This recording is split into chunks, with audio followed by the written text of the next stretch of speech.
Assalamualaikum warahmatullahi wabarakatuh.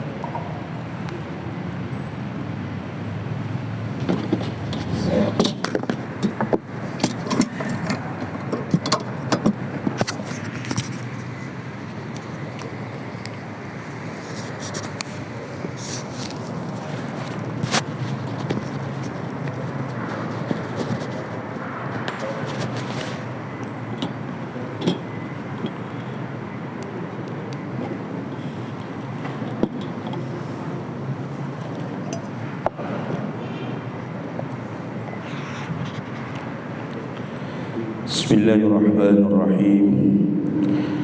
Assalamualaikum warahmatullahi wabarakatuh. Alhamdulillahi rabbil alamin. Wassalatu wassalamu ala nabiyyina Muhammadin sayyidil mursalin. Al-qail fi sahihain man yuridillahu bihi khairan yufaqihu fid din. وعلى آله وأصحابه ومن تبعهم بإحسان إلى يوم الدين أما بعد.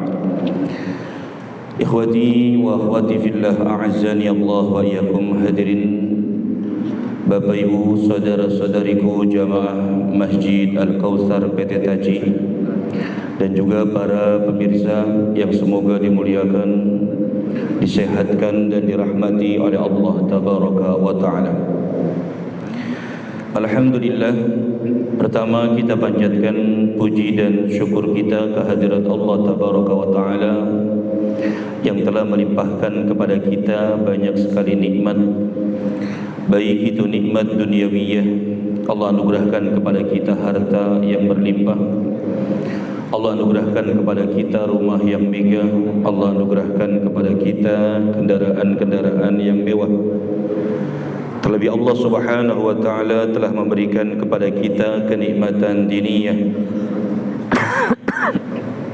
yakni dua nikmat yang sangat besar, dua kenikmatan yang hanya Allah Subhanahu wa Ta'ala berikan kepada hamba-hamba yang dicintainya saja, yaitu nikmat iman dan nikmat Islam. Sehingga dengan nikmat-nikmat ini, alhamdulillah, di sore yang berbahagia ini Allah Subhanahu wa Ta'ala kembali kumpulkan kita di Masjid Al-Kautsar yang kita cintai ini untuk kembali melanjutkan kajian kitab Al-Kabair, kitab yang membahas tentang dosa-dosa besar yang ditulis oleh Al-Imam Az-Zahabi rahimahullah ta'ala. Kemudian yang kedua, tak lupa salawat dan salam semoga terlimpah kepada Rasulullah sallallahu alaihi wa alihi wasallam, juga kepada keluarganya, kepada para sahabatnya, kepada para tabi'in, atba'ut tabi'in, serta kepada orang-orang yang istiqomah menempuh jalan yang ditempuh oleh Rasulullah sallallahu alaihi wa alihi wasallam. Ikhwati wa akhwati fillah, a'azzani Allah wa iyyakum. Kita lanjutkan kembali kajian kitab Al-Kabair, Al-Kabiratu Tsaniyatu Wassalasun Al-Makkasu, dosa besar yang ke-32, yaitu tentang Al-Makkas atau pungli, pungutan liar. Jadi pungli ini termasuk dosa besar. Di sini al-muallif rahimahullah ta'ala memasukkan dosa pungli ini, dosa besar yang ke-32. Di antara dalil yang diturunkan oleh al-muallif rahimahullah ta'ala, yang pertama adalah surat Asy-Syura ayat 42. Allah Subhanahu wa ta'ala berfirman, innamas sabilu 'alal ladzina yadhlimuna an-nas wa yabghuna fil ardi bighairil haqq ulaika lahum 'adzabun alim. Sesungguhnya yang berdosa adalah orang-orang yang berbuat zalim kepada manusia. Orang-orang yang berbuat zalim kepada manusia. Maka pungli ini termasuk perbuatan zalim, mengambil harta orang lain secara paksa. Wa yabghuna fil ardi, dan berbuat kezaliman di muka bumi bighairil haqqi, dengan tanpa hak. Ulaika lahum adzabun alim. maka mereka itulah, kata Allah, bagi mereka azabun alim, siksa yang pedih. Jadi semua kezaliman masuk ke dalam ayat ini. Ini orang-orang yang berbuat zalim, mereka melakukan dosa, bahkan termasuk dosa besar. Di antaranya adalah pembahasan kita, yaitu tentang pungli, pungutan liar. Kemudian al-muallif rahimahullahu taala menyebutkan tentang pungli ini, wal makkasu fihi syabahun min qati'it tariq. Al-makkas, yani pungli, di dalamnya syabahun min qati'it tariq, ini serupa dengan qati'ut tariq. Qati'ut tariq itu begal yang biasa melakukan kejahatan di tengah jalan, merampas motor, ya. Ini sama dengan qati'ut tariq. Jadi hukumnya sama ini, atau serupa dengan qati'ut tariq. Bahkan beliau mengatakan wa huwa syarrun minal lis. Pungli ini lebih buruk daripada maling. Ya, pungli ini syarrun minal lis, lebih buruk daripada al-lis. Lis itu maling. Tetapi kata al-muallif, banyak orang-orang yang mereka tidak mengetahui tentang dosa pungli. Termasuk juga yang sama dengan pungli adalah dharaib, ya, pajak. Ini sama dengan pungli. Ini termasuk kezaliman. Karena memang dalam Islam itu tidak ada pajak. Dalam Islam pajak itu ditarik oleh pemerintahan kaum muslimin kepada orang-orang kafir yang mereka minta keamanan, minta perlindungan dari pemerintahan kaum muslimin. Makanya para ulama, mereka dalam masalah ini, dalam masalah pajak, ya, ada memang perbedaan pendapat. Ada yang mutlak tidak membolehkan pajak ditarik dari kaum muslimin. Ada juga pendapat yang kedua yang membolehkan pajak ditarik dari rakyat, tapi dengan syarat-syarat. Di ulama yang membolehkan pun ada syarat-syaratnya. Di antara syarat-syarat boleh ditariknya pajak dari rakyat adalah ketika negara dalam keadaan miskin, negara dalam keadaan butuh uang, maka negara boleh menarik pajak dari rakyat. Kemudian syarat yang keduanya, yang ditarik pajak itu hanya orang-orang kaya saja. Ya, orang-orang kaya, orang miskin enggak boleh, karena orang miskin sudah susah. Ya, sudah susah dengan biaya hidup, kemudian dibebani juga dengan pajak. Makanya ini kezaliman. Ya, termasuk kezaliman. Jadi kalau misalkan ada ulama yang membolehkan, maka syarat-syaratnya dua tadi. Yang pertama, negara betul-betul dalam keadaan miskin, butuh uang. Kemudian yang keduanya, yang ditarik hanya orang-orang kaya saja. Orang miskin tidak ditarik pajak. Kalau di kita kan malah orang miskin yang ditarik pajak. Nah, ini termasuk kezaliman. Waliyadzubillah. Ini ikhwati wa akhwani fid din, a'azzani Allah wa iyyakum, dosa besar yang ke-32. Kemudian kita lanjut dengan al-kabiratus salisatu wassalasun, dosa besar yang ke-33, ar-riya, yaitu riya. Apa itu riya? Riya itu diambil dari kata ra'a yurai, riya artinya ingin dilihat. Riya ini melakukan amalan, niatnya adalah ingin dilihat oleh manusia. Al-Mu'allif mengatakan wa huwa minan nifaqi. Riya ini termasuk sifat munafik. Tahu orang munafik ya? Orang munafik itu mereka menampakkan keimanan, akan tapi hatinya kafir. Maka Al-Mu'allif mengatakan ar-riya wa huwa minan nifaq. Riya ini termasuk sifat munafik. Maka Allah Subhanahu wa taala menyebutkan tentang mereka, innal munafiqina yukhadi'una Allah. Sesungguhnya orang munafik itu adalah orang-orang yang mereka menipu Allah tabaraka wa taala, wa huwa khadi'uhum, dan Allah balas tipu daya mereka. Wa idza qamu ila sholati qamu kusala, dan ketika mereka mendirikan salat, mereka mendirikan salat dengan bermalas-malasan. Yura'unan nas, mereka riya kepada manusia. Wala yadhkurunallaha illa qalila, dan mereka tidak mengingat Allah tabaraka wa taala illa qalila, kecuali sedikit sekali. Di orang yang riya ini termasuk ada dalam dirinya sifat nifak.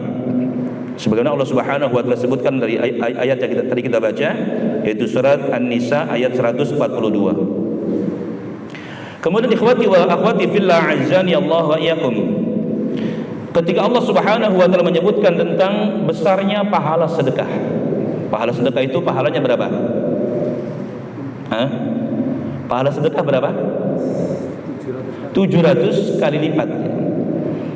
Allah Subhanahu wa taala berfirman di dalam surat Al-Baqarah ayat 261, "Matsalul ladzina yunfiquna amwalahum fi sabilillah kamatsali habbatin ambatat sab'a sanabil fi kulli sumbulatin mi'atu habbah wallahu yudha'ifu liman yasha' wallahu wasi'un alim." Perumpamaan orang yang menginfakkan harta di jalan Allah tabaraka wa taala kamatsali habbah, seperti sebutir biji.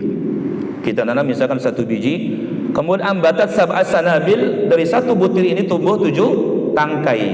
Ada tangkai 7. Kemudian fi kulli sumbulati mi'atu habbah, setiap satu tangkainya tumbuh 100. Masya Allah, Allah Subhanahu wa taala buatkan perumpamaan yang sangat indah. Orang yang berinfak di jalan Allah, kata Allah tabaraka wa taala, seperti sebutir biji. Dia tanam satu butir biji, kemudian tumbuh 7 tangkai. 1, 2, 3, 4, 5, 6, 7. Setiap satu tangkainya tumbuh 100. Itu artinya orang yang berinfak di jalan Allah tabaraka wa taala, dia akan mendapatkan pahala 700 kali lipat.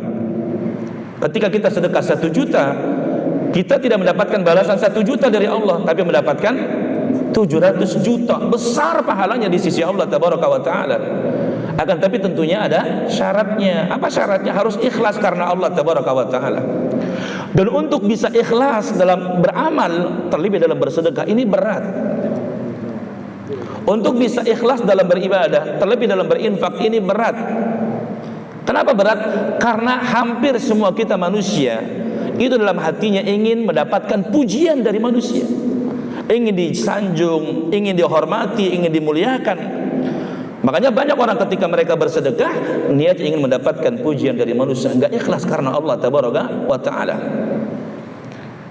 Di dalam ayat berikutnya, ayat 264-nya, Allah Subhanahu wa taala mengatakan, ini tentang sedekah yang pahalanya 700 kali lipat ini. Allah Subhanahu wa taala kemudian berfirman, "Ya ayyuhalladzina amanu la tubtilu shadaqatikum bil manni wal adha."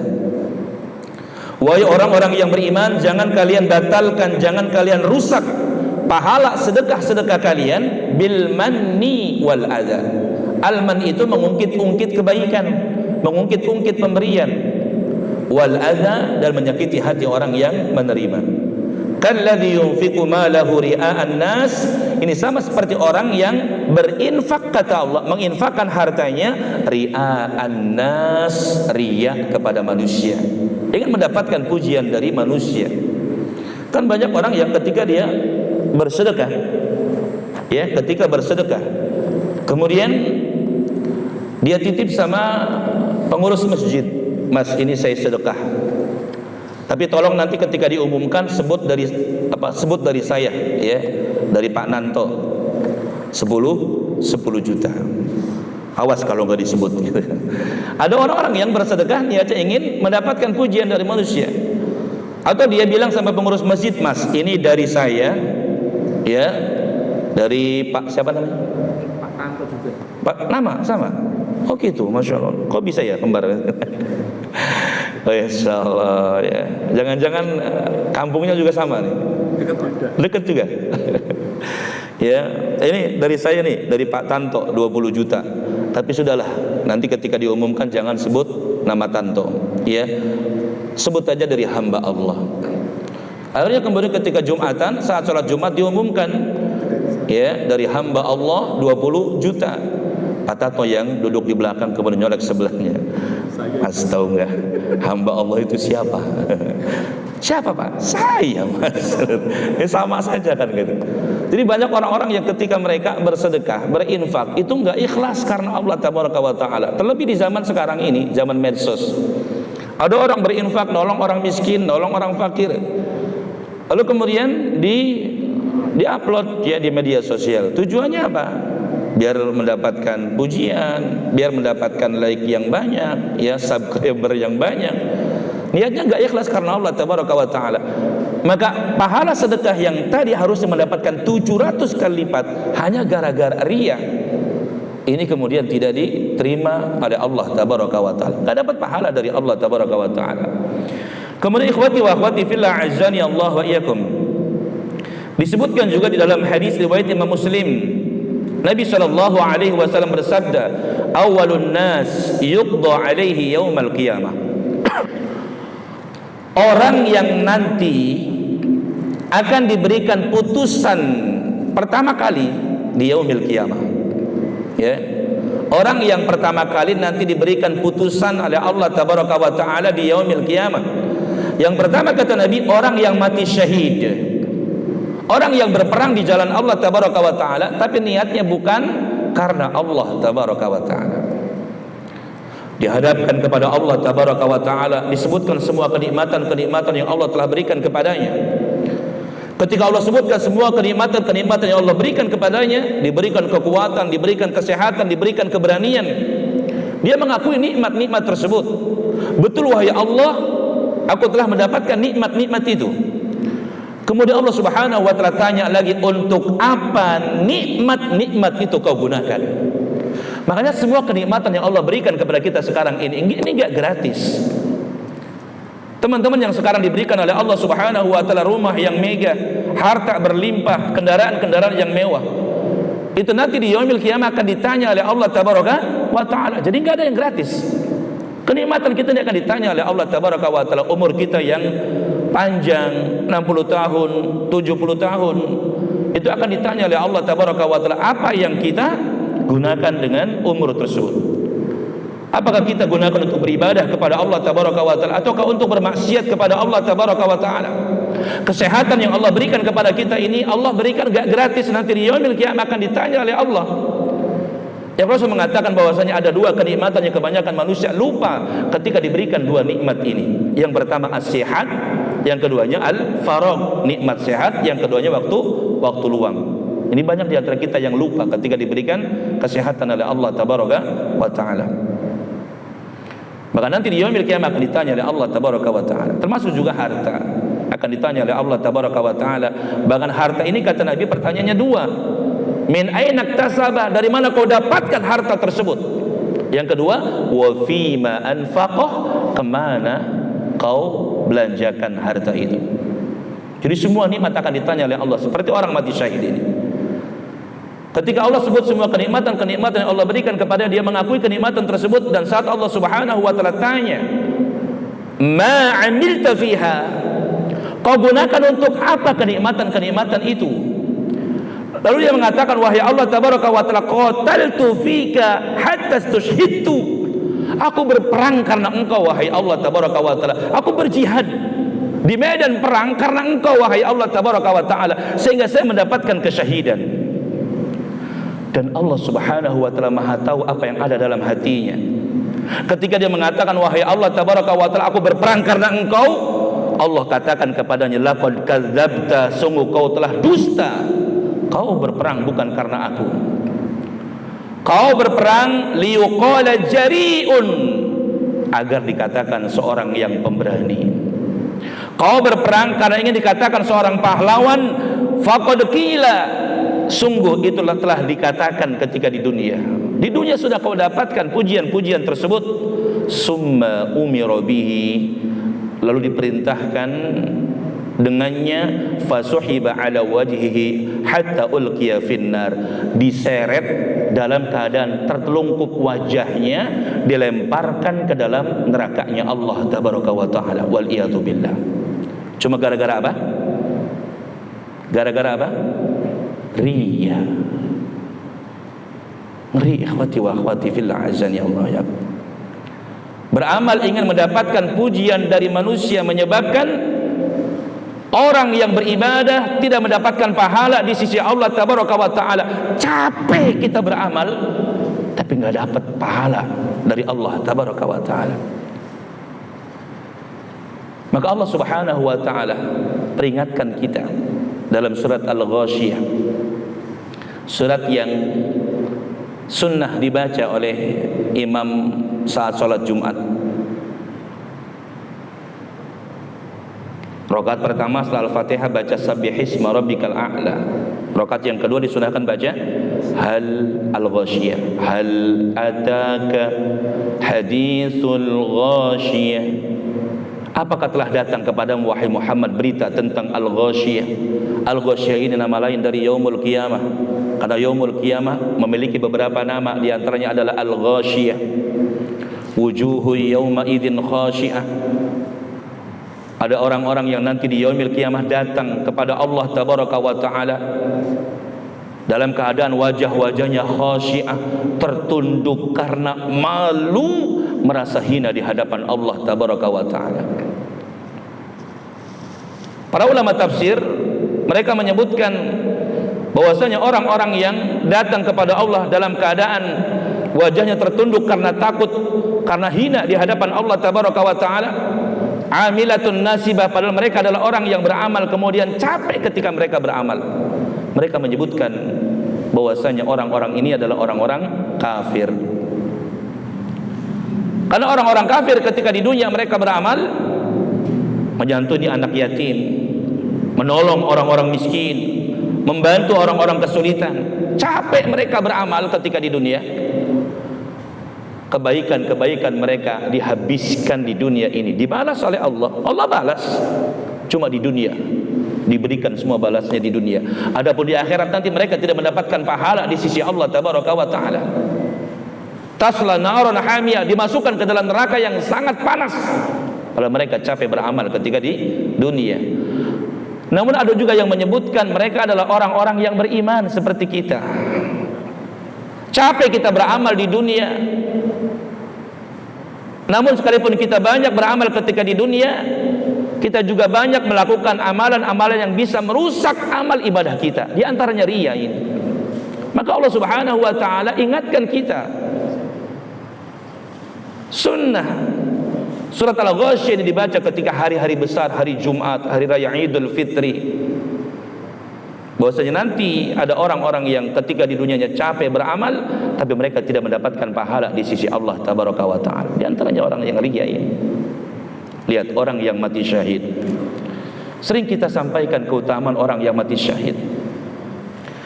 Yang Rasul mengatakan lisyahidi sittu khisalin, orang mati syahid itu mendapatkan 6 keistimewaan dari Allah Tabaraka wa Ta'ala. Yang pertama, orang mati syahid ketika ditusuk darahnya keluar, kemudian mendapatkan kesyahidan, diampunkan semua dosanya oleh Allah Tabaraka wa Ta'ala. Jadi orang yang mati syahid di antara keutamaannya, yang pertama ketika ditusuk keluar darah, atau ditombak, atau dipenggal lehernya, atau dipanah, keluar darah pertama kali, diampunkan dosanya oleh Allah Tabaraka wa Ta'ala. Semua dosanya diampuni oleh Allah. Yang kedua, diberikan mahkota dari intan mutiara. Yang satu mutiaranya kata Nabi SAW lebih baik daripada dunia dan seluruh isinya. Kemudian yang ketiga, orang yang mati syahid diberikan oleh Allah Subhanahu wa Ta'ala perhiasan keimanan. Lalu kemudian orang yang mati syahid diberikan keamanan dari fitnah kubur. Orang yang mati syahid diberikan keamanan dari fitnah Yaumul Qiyamah. Dan termasuk orang yang mati syahid, mereka akan dinikahkan dengan berapa bidadari surga? 72 bidadari surga. 70.000 banyak amat. 72 bidadari surga. Besar keutamaan yang didapatkan oleh orang mati syahid. Akan tapi kalau misalkan niatnya ikhlas karena Allah. Dalam hadis ini dikatakan bahwasanya dia riya, dia berperang di jalan Allah bukan karena Allah. Dia berperang di jalan, dia berperang, berjihad, itu niatnya ingin mendapatkan apa? Pujian dari manusia. Ingin dikatakan orang pemberani, ingin dikatakan seorang pahlawan. Dan Allah katakan itu telah kau dapatkan ketika di dunia. Hari ini kamu enggak dapat apa-apa. Kemudian yang kedua, wa rajulun ta'allama al-ilma wa 'allamah. Orang yang menuntut ilmu kemudian dia mengajarkan ilmu. Wa qara'a al-Qur'an, dia membaca Al-Qur'an. Fa utiya bihi, nanti akan didatangkan kepada Allah tabaraka wa taala. Jadi ini yang kedua. Orang yang pertama kali dihadapkan kepada Allah. Iya. Apa? Yang dai gitu, yang berdakwah. Iya. Tapi semua kita bisa masuk. Karena orang yang menuntut ilmu, semua kita masuk. Orang yang menuntut ilmu, kemudian dia mengajarkan ilmu. Ya, namanya mengajarkan ilmu bukan hanya dengan seperti ini. Teman-teman juga yakin pasti ngajarin istrinya, ya, ngajarin anaknya, ngajarin kawan-kawannya. Anak yakin teman-teman yang ngaji ini, kalau misalkan ngelihat ada temennya yang sholat keliru, misalkan takbirnya Allahu Akbar, negur nggak? Negur, Mas. Tadi saya lihat Mas sholatnya begini, emang ada dalilnya? Ya kan gitu? Iya, jadi jangan misalkan, wah ini ustadznya, ini kiai, bukan aja ustadz, bukan kiai. Orang yang belajar ilmu, kemudian mengajarkan ilmu, ini masuk semuanya di sini. Dan dia membaca Al-Quran, dia dihadapkan kepada Allah, didatangkan kepada Allah tabaraka wa ta'ala, fa'arrafahu Allahu ni'amahu. Allah subhanahu wa ta'ala sebutkan kenikmatan-kenikmatan yang Allah berikan kepadanya. Fa'arrafaha, kemudian dia mengakui nikmat-nikmat tersebut. Lalu kemudian Allah subhanahu wa ta'ala bertanya kepadanya, fama amilta fiha, lalu apa yang kau amalkan dengan ilmu tersebut? Qala, dia mengatakan, ta'allamtul ilma wa 'allamtuhu, aku belajar ilmu. Setiap pulang kerja ada kajian di Masjid Al-Kautsar, saya ikut ngaji, wahai Allah. Wa 'allamtuhu, kemudian saya ajarkan kepada orang lain, wahai Allah. Wa qara'tu fikal Qur'an, aku membaca Al-Qur'an karena engkau, wahai Allah. Apa kata Allah tabaraka wa ta'ala? Karena Allah itu maha tahu apa yang ada dalam hati kita. Sekalipun Allah subhanahu wa ta'ala tinggi di atas arsy, Ar-Rahmanu 'alal arsy istawa, Allah tinggi di atas arsy, tapi Allah subhanahu wa ta'ala mengetahui tentang kita. Apa yang kita perbuat, apa yang kita katakan, apa yang kita ucapkan, bahkan apa yang ada dalam hati kita, Allah tabaraka wa ta'ala tahu. Makanya nanti di yaumil kiamah yang berlaku itu adalah apa yang ada dalam hati kita. Di dunia mungkin banyak orang-orang yang terkecoh dengan kita.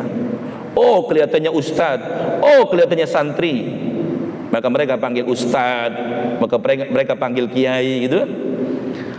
Tapi Allah subhanahu wa ta'ala tidak melihat itu semua. Yang Allah subhanahu wa ta'ala lihat adalah hatinya. Lihat, ketika orang ini mengatakan, wahai Allah, saya menuntut ilmu, saya ajarkan ilmu, saya baca Al-Quran karena engkau, wahai Allah. Allah mengatakan, kadzabta, kamu dusta, kata Allah. Kamu bohong, kata Allah tabaraka wa ta'ala. Walakinnaka ta'allamta liyuqala alim, akan tetapi kau menuntut ilmu, kau mengajarkan ilmu agar dikatakan seorang yang alim. Pengen dipanggil ustaz, pengen dipanggil kiai, dipanggil namanya nggak nengok. Abu Najwa diem aja. Ustaz Abu Najwa, saya ingin mendapatkan pujian dari manusia. Ini bukan hanya menuntut ilmu, bukan hanya baca Quran, tapi semua. Berangkat haji pengen dipanggil Pak Haji, dipanggil namanya nggak nengok. Mas Dwi nggak nengok. Oh, Pak Haji Dwi, saya. Gitu. Besok tahun besok berangkat lagi haji, dipanggil hajinya sekali nggak nengok. Haji Dwi nggak nengok. Haji Dwi baru nengok gitu. Jadi bukan hanya menuntut ilmu saja. Berangkat umroh, niatnya bukan karena Allah, tapi karena pengen dipanggil Pak Umroh. Tapi nggak ada ya Pak Umroh ya, adanya Pak Haji. Kemudian Allah mengatakan lagi, wa qara'tal Qur'an liyuqala qari, kau baca Quran agar dikatakan seorang yang qari, seorang yang fasih, kata Allah. Faqad qila, dan itu telah kau dapatkan ketika di dunia. Banyak orang yang menyebutmu alim, menyebutmu ulama, menyebutmu kiai, menyebutmu ustad. Banyak orang yang memuji suara indahnya suaramu ketika baca Quran. Itu telah kau dapatkan ketika di dunia. dan hari ini kamu nggak dapat apa-apa, kata Allah, gara-gara riya. Lalu kemudian orang ini pun diseret dalam keadaan tertelungkup wajahnya, summa ulqiya ilan nar, kemudian dilemparkan ke dalam nerakanya Allah tabaraka wa taala. Kalau kita tahu besarnya keutamaan menuntut ilmu, orang yang ngaji seperti kita ini duduk di majlis ilmu mendengarkan qala Allah qala Rasulullah sallallahu alaihi wasallam, mereka mendapat warisan dari para nabi. Innamal ulama warasatul anbiya, ulama-ulama itu adalah pewaris para nabi. Wa innal anbiya lam yuwarisu dirhaman wala dinaran, para nabi mereka tidak mewariskan dirham, tidak pula mewariskan dinar. Innama warasul ilma, mereka hanya mewariskan ilmu. Barang siapa yang menuntut ilmu, mereka mendapatkan warisan dari para nabi. Para penuntut ilmu didoakan oleh malaikat-malaikatnya Allah tabaraka wa taala. Bahkan Allah tabaraka wa taala menurunkan rahmat kepada mereka. Innallaha wa malaikatahu yusalluna ala muallimin nas al khaira, sesungguhnya Allah dan para malaikatnya mereka berselawat kepada orang yang mengajarkan manusia kepada kebaikan. Para penuntut ilmu setelah mereka keluar dari majlis ilmu, dosa-dosanya diampuni oleh Allah tabaraka wa taala. Orang yang menuntut ilmu, kata Nabi sallallahu alaihi wasallam, majtama'a qaumun fi baitin min buyutillah yatluna kitab Allah wa yatadarasuna bainahum illa nuzilat alaihimus sakinah wa ghasyiyatuhumur rahmah wa haffat alaihimul malaikah wa dzakarahumullahu fi man indah. Tidaklah berkumpul satu kaum di salah satu rumah dari rumah-rumahnya Allah tabaraka wa taala, dia baca Quran, dia mempelajari Al-Quran, memahami Al-Quran, kecuali Allah turunkan kepada mereka as-sakinah, ketenangan. Jadi para penuntut ilmu itu mereka diberikan oleh Allah as-sakinah, ketenangan. Maka lihat orang-orang yang duduk di majelis ilmu, mereka tenang, duduk, ya, kadang sambil nunduk, nggak taunya merem. Karena Allah berikan kepada mereka ketenangan. Wa ghasyiyatuhum rahmah, dinaungi dengan rahmatnya Allah tabaraka wa taala. Wa haffat alaihimul malaika, dikelilingi oleh malaikat-malaikatnya Allah. Wa dzakarahumullahu fi man indah, nama-nama penuntut ilmu disebutkan di hadapan malaikat-malaikat yang ada dekat Allah tabaraka wa taala. Besar keutamaannya. Bahkan termasuk juga semut-semut yang ada di lubangnya, ikan-ikan yang ada di lautan, mereka memintakan ampunan untuk para penuntut ilmu. Tapi kalau niatnya ikhlas karena Allah tabaraka wa ta'ala. Begitu membaca Al-Quran, sering kita sampaikan besarnya pahala membaca Al-Quran. Satu huruf Allah balas 10 kebaikan. Man qara'a harfan fi kitabillah, siapa yang baca satu huruf di dalam Al-Quran, dalam kitab Allah, kataballahu lahu hasanah, Allah akan catat untuknya satu kebaikan. Wa bi kulli hasanatin asyru amsalha, setiap satu kebaikan akan mendapatkan 10 yang semisalnya. Itu satu huruf. Dan Nabi mengatakan, tidaklah aku mengatakan alif lam mim itu satu huruf, walakin alifun harfun wa lamun harfun wa mimun harfun, tetapi alif satu huruf, lam satu huruf, mim satu huruf. Berarti baca alif lam mim 3 huruf, berarti mendapatkan 30 pahala, mendapatkan 30 kebaikan. Bagaimana kalau misalkan kita dawamkan, kita rutinkan sehari baca Al-Quran 1 juz? Banyak pahala yang kita dapatkan, menjadikan umur kita berkah. Anak nggak kuat kalau 1 juz, Ustaz. Ya nggak apa-apa, setengah juz, kan bertahap. Masih belum kuat, udah awali dengan 1 halaman dulu. Mampu 1 halaman bisa bertahan sebulan, lanjut 2 halaman. Masih bertahan selama 1 bulan 2 halaman, lanjut lagi terus 5 dan seterusnya sampai bisa 1 juz setiap harinya.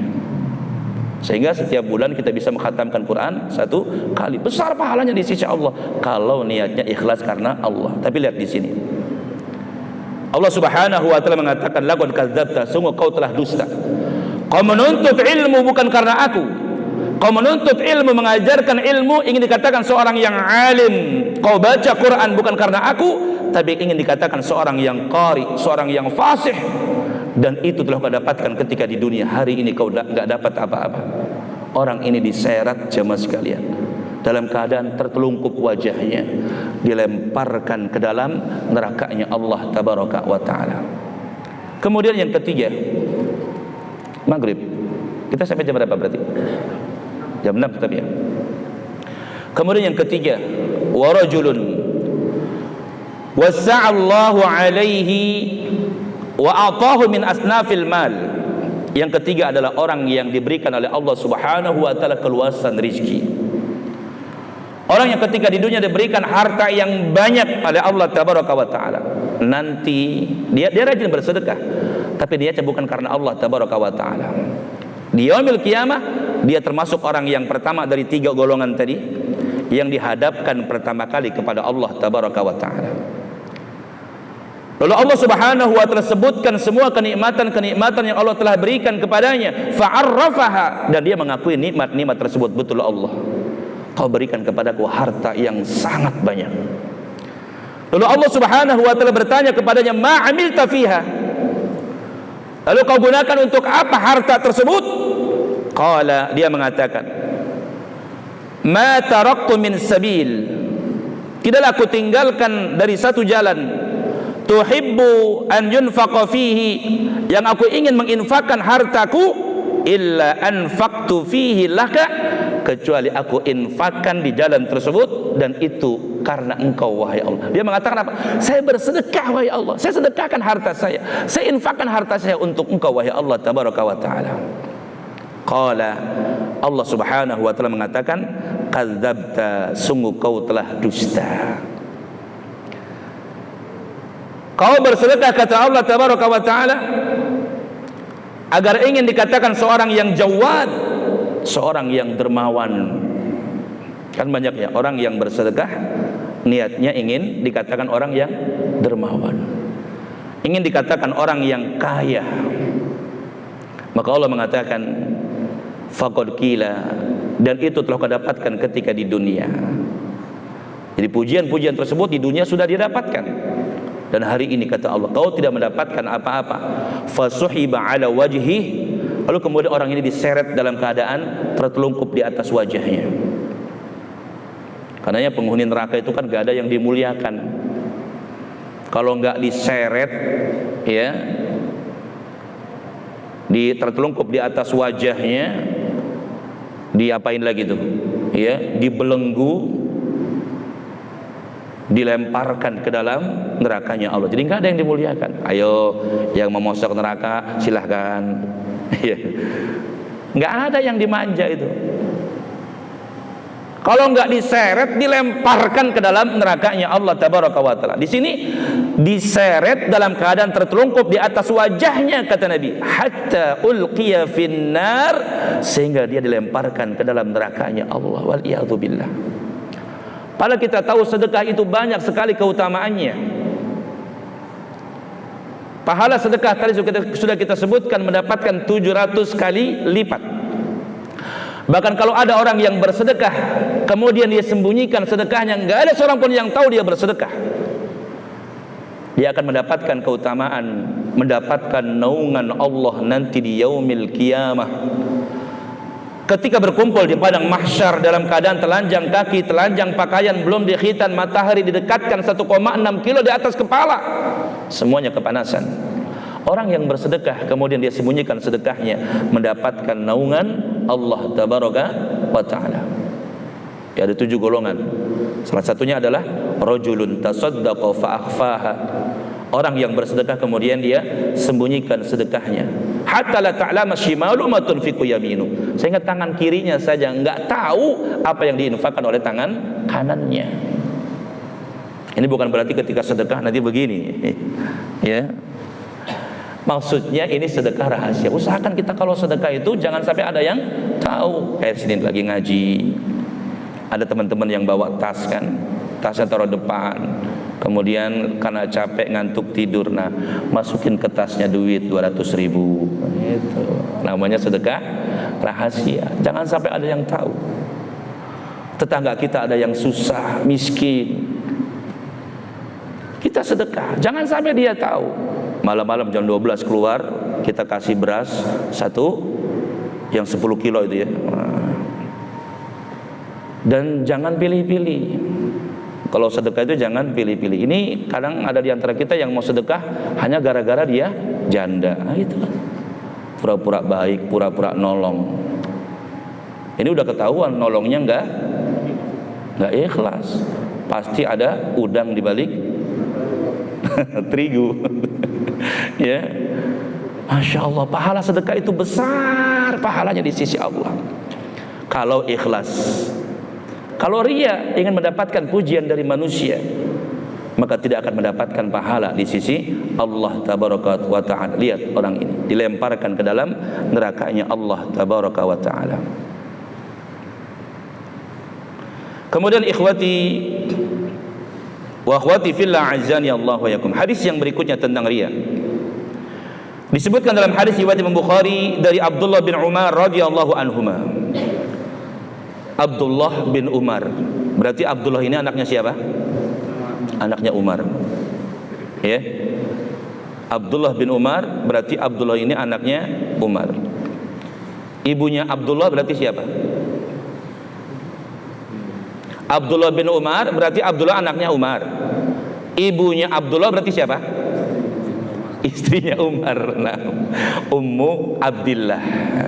Ya. Abdullah bin Umar ini sejak kecil ngikutin Nabi SAW. Makanya Abdullah bin Umar ini termasuk sahabat yang paling banyak meriwayatkan hadis, sama seperti Abu Hurairah radhiyallahu ta'ala. Kenapa Abu Hurairah banyak meriwayatkan hadis dari Nabi? Karena mengikuti Nabi SAW, tinggal di emperan Masjid Nabawi, ketika melihat Nabi keluar diikuti.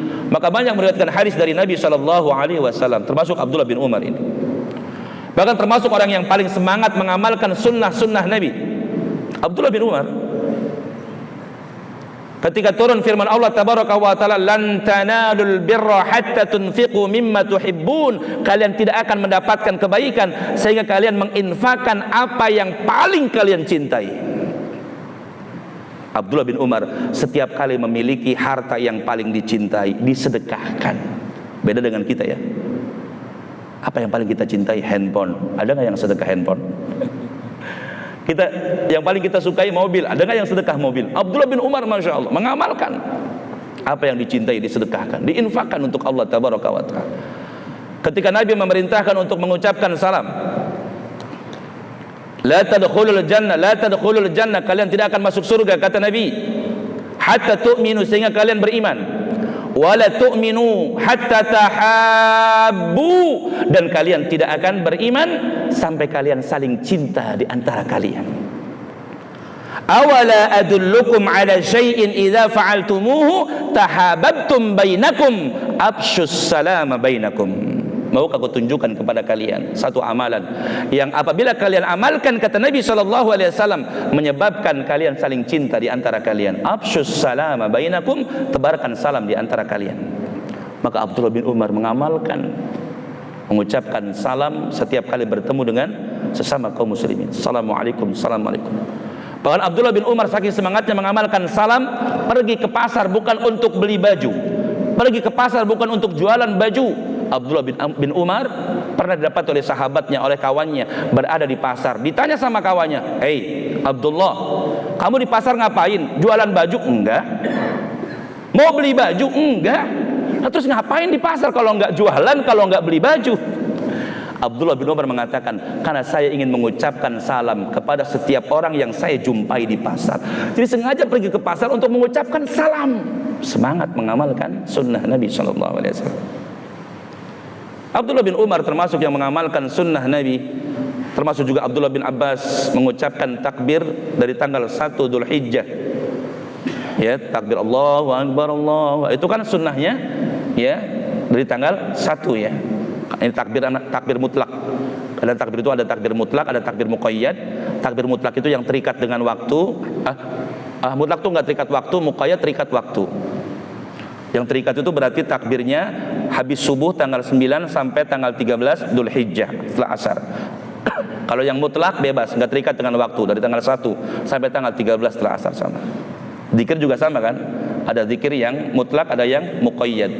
Zikir mutlak yang muqayyad berarti terikat waktu, habis sholat kita baca. Zikir pagi petang, ya, itu terikat dengan waktu. Ada yang tidak terikat dengan waktu, kapan pun kita baca zikir. Itu namanya zikir mutlak. Abdullah bin Umar sangat semangat mengamalkan sunnah Nabi. Termasuk kita akhwati fillah azani Allah, harus semangat mengamalkan sunnah Nabi sallallahu alaihi wasallam. Di antaranya itu tadi, ya, menyebarkan salam di antara kita. Apa kata Abdullah? Anna nasan qalu lahu. Sesungguhnya orang-orang mereka bertanya kepada Abdullah bin Umar, inna nadkhulu ala umara'ina. Sesungguhnya kami bertemu dengan pemimpin-pemimpin kami. Kami bertemu dengan pemimpin-pemimpin kami. Fa naqulu lahum bi khilafi ma natakallamu bihi idza kharajna min indihim. Kami mengatakan kepada mereka dengan perkataan-perkataan yang berbeda ketika kami keluar dari mereka.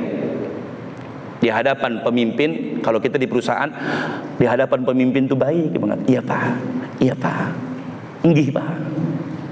Ketika keluar, ya, nyuruh mulu, ya, kan gitu ada. Di hadapan pemimpin kita mengatakan begini. Di luar kita mengatakan perkataan yang beda. Apa kata Abdullah bin Umar? Kunna na'udhu hadha nifaqan ala ahdi Rasulillah sallallahu alaihi wasallam. Dulu kami menganggapnya di masa Nabi sallallahu alaihi wasallam termasuk sifat munafik. Ya, termasuk sifat munafik. Jadi orang yang di hadapan atasan begini, ketika di luar beda lagi. Atau di hadapan istri, iya Ma, jangan selingkuh ya, iya Ma. Di hadapan istri ngomongnya apa?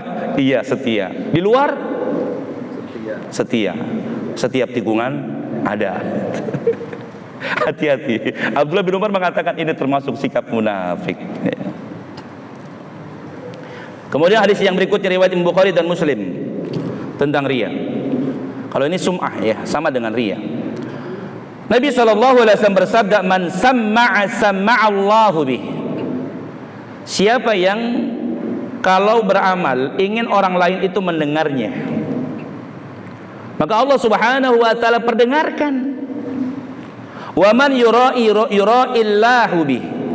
Dan barang siapa yang beramal riya ingin dilihat, maka Allah Subhanahu wa taala akan perlihatkan amalnya. Jadi sum'ah itu apa? Melakukan amalan ingin didengar sama orang. Iya, sum'ah. Sum'ah itu sami ayat mau mendengar. Jadi beramal ingin didengar sama orang lain. Ya, ingin sama, intinya ingin mendapatkan pujian dari orang lain. Ada orang yang berangkat haji.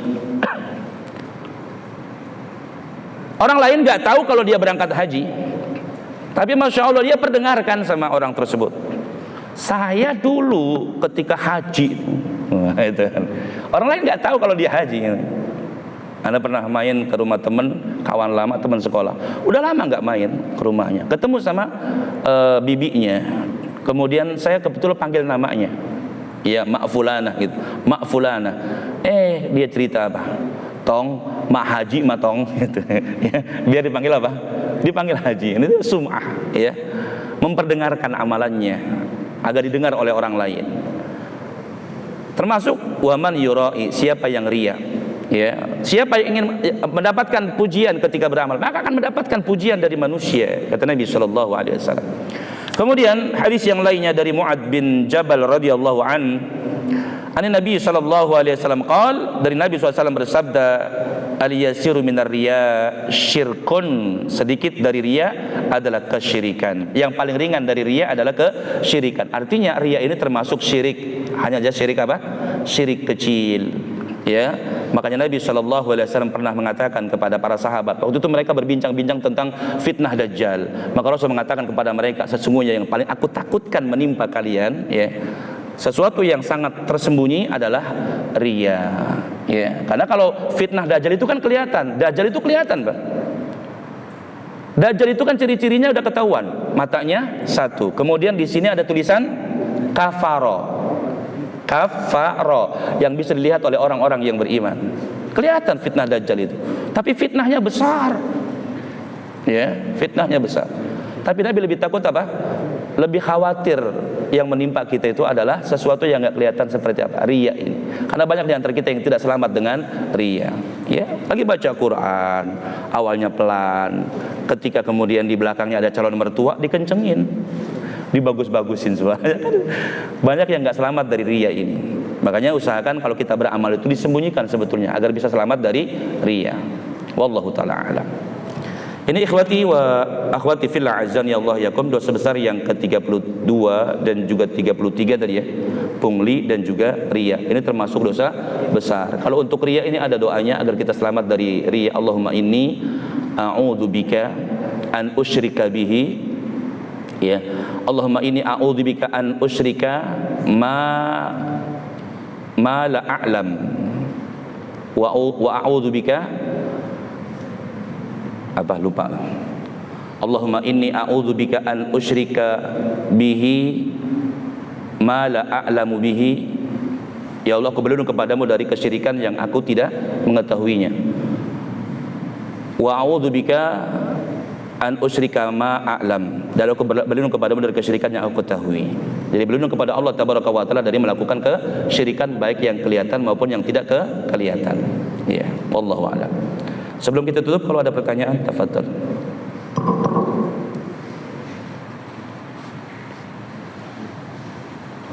Iya, Pak. Assalamualaikum warahmatullahi wabarakatuh. Saya ingin bertanya terkait dengan pajak tadi ya. Kalau dalam kondisi negara Sulit, Indonesia sulit, itu kan diperbolehkan sebagian ulama. Nah ini kalau kita sebagai perantara yang memotong pajak itu hukumnya gimana? Contoh, haji kan mau pajak karyawannya setiap bulan. Nah itu hukumnya seperti apa? Iya. Wallahu a'lam, yang ana pahami semuanya sama mendapatkan dosa. Yang motong? Iya. Semuanya mendapatkan dosa. Karena termasuk apa? Termasuk ta'awun 'alal ismi wal udwan. Yang Allah katakan ta'awanu 'alal birri wat taqwa wa la ta'awanu 'alal ismi wal udwan. Saling tolong menolonglah kalian dalam kebaikan dan takwa, dan janganlah kalian saling tolong menolong dalam perbuatan dosa dan permusuhan. Maka orang yang membantu terjadinya perbuatan dosa semuanya mendapatkan dosanya. Walaupun itu Terpaksa. iya, karena kewajiban itu kan jobnya gitu. Iya. Ya, sebetulnya kalau kita bisa minta sama atasan, jangan ditaruh di sini, Pak. Ya, taruh di tempat lain. Kalau kita bisa, kalau kita imannya kuat ya, kalau keimanan kita kuat, minta sama atasan. Ya minta dipindah. Ya minta dipindahkan. Jadi bukan hanya pajak tapi juga khomer. Ya, kemarin ada yang bertanya, Ustadz, nggak tahu dia di perusahaan apa, tapi yang jelas katanya tempatnya dibuat ya dipakai buat bikin khomer. Apakah termasuk? Iya, Nabil. Termasuk mendapatkan dosa karena menolong dalam perbuatan dosa dan permusuhan. Minum khamr sama, minum khamr. Ustadz saya nggak minum, tapi karena atasan saya ngajak, bos saya ngajak, ya kebetulan mereka kan non muslim kan ya. Mereka minum khamr, saya nggak ikut minum Ustadz, cuma nuangin doang, ambil gelas, sama dapat dosa. Nemenin ngobrol doang Ustadz, sama. Ya, dari itu tadi, ta'awanu 'alal birri wat taqwa, saling tolong menolong kalian dalam perbuatan baik dan takwa, wala ta'awanu 'alal ismi wal udwan. Jangan kalian saling tolong menolong dalam perbuatan dosa dan permusuhan. Iya, jadi yang Anda pahami mendapatkan dosanya juga. Wallahu taala alam. Sudah? Cukup. Ikhwati wa akhwati fillah, azan ya Allah yakum, demikian dapat kita sampaikan, semoga bermanfaat. Mohon maaf atas kekurangan. Terima kasih kerana perhatiannya. Subhanakallahumma bihamdik, asyhadu an la ilaha illa anta, astaghfiruka wa atubu ilaik. Assalamualaikum warahmatullahi wabarakatuh.